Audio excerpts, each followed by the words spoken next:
పద్ధతిలో మీకు సమయం ఇస్తాం. వెనస్డే ఒకరు, ఫ్రైడే ఒకరు.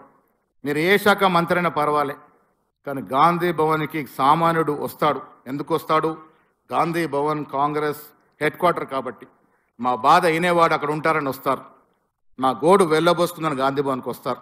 కాబట్టి మీరు మంత్రులు వారంలో ఒక మంత్రి, బుధవారం అయితే ఒక మంత్రి, శుక్రవారం వస్తే మీకు కనీసం 3 గంటలు మాకు సమయం ఇస్తే మీరు ఏ డిపార్ట్మెంట్ అన్నా కానివ్వండి, మీకే వచ్చే అర్జీలని తర్ఫీదు చేసి సంబంధిత మంత్రులకు పంపించి దాన్ని పరిష్కార విధంగా ప్రయత్నం చేస్తే మనకు మంచి పేరు వస్తుందన్నటువంటి మాట ఇవాళ పీసీ అధ్యక్షుడిగా మీ అందరినీ విజ్ఞప్తి చేస్తా ఉన్నాను. మంత్రులందరూ కూడా విధిగా ప్రతి వారం 2 మంత్రులు చొప్పున కాంగ్రెస్ పార్టీకి రావాలని, అదేవిధంగా ముఖ్యమంత్రి గారికి విజ్ఞప్తి చేస్తా ఉన్నాను.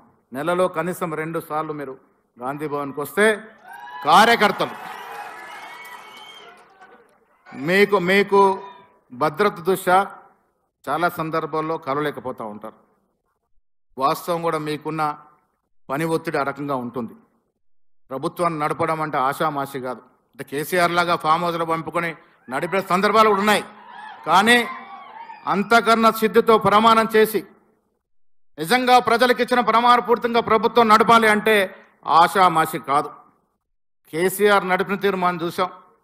చాలా రోజులు, చాలా మాసాలు ఫామ్ హౌస్ పరిమితం అయిపోయి అధికారుల మీద, వాళ్ళ మీద, వీళ్ళ అధికారులను వదిలేసినాడు కాబట్టి గాడి తెప్పింది రాష్ట్ర పాలన.